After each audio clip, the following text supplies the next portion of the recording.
బేసిక్‌గా నాకైతే కుకింగ్ అంత రాదు. అండ్ కుకింగ్ కూడా ఎక్కువ ఇంట్రెస్ట్ ఉండదు. బట్ నేను ట్రై చేసిన ఈ చికెన్ కర్రీ తిని నా హస్బెండ్ అయితే నెక్స్ట్ టైమ్ నుంచి ఎప్పుడు చికెన్ కర్రీ చేసినా ఇలానే చేయమన్నాడు. So, here is the recipe. First అయితే ఆయిల్ వేసేసుకుందాం. తర్వాత ఇలా హోల్ స్పైసెస్ వేసుకోవాలి. నేను చాలా తక్కువ వేసుకుంటాను. కర్రీ ఎప్పుడు చేసినా వేస్తాను. వీటి నేమ్ అయితే నాకు తెలీదు.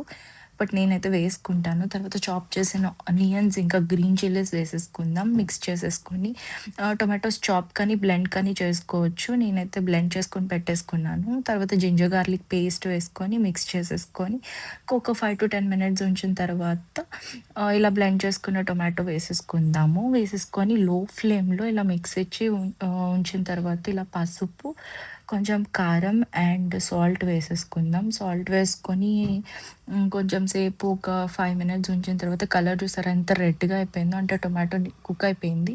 తర్వాత ఇంకా చికెన్ వేసేసుకుందాం. చికెన్ నేను జస్ట్ కర్డ్ ఇంకా లెమన్ వేసుకొని మ్యారినేట్ చేస్తాను. ఇంకేం వేయను. అండ్ కొంచెం కుక్ అయిన తర్వాత ఇలా కసూరి మేతి వేసి ఒక 1 కప్ ఆఫ్ వాటర్ వేసుకున్నాను. అంతే, లాస్ట్‌లో లైట్‌గా కొత్తిమీర వేసేసుకోవడమే. అండ్ ఆఫ్ చేసే ముందు కొంచెం గరం మసాలా అండ్ కొంచెం ఇలా చికెన్ మసాలా వేసేసుకుందాం. అంతే. తర్వాత నేను ఇలా మిక్స్ చేసుకొని లిడ్ పెట్టేసుకొని ఉంచుకున్నాను. ఒక 5-10 మినిట్స్ తర్వాత ఆల్మోస్ట్ కుక్ అయిపోయినట్టే. ఇలా ఆయిల్ పైకొస్తే కుక్ అయిపోయినట్టే అని మా మమ్మీ చెప్తారు. సో, నేను అదే ఫాలో అవుతాను. అంతే, ఇంకా నా హస్బెండ్‌కి ఇట్లా వేడి వేడిగా సర్వ్ చేసేస్తున్నాను. నేను, నా హస్బెండ్ అయితే నెట్‌ఫ్లిక్స్‌లో 'బ్రిజర్టన్' సీరీస్ చూస్తూ ఇలా చికెన్ కర్రీ అయితే ఎంజాయ్ చేసేసాము. That's it for today. నా వీడియోస్ గనుక మీకు నచ్చితే please do like and subscribe my channel. Thank you for watching. Bye.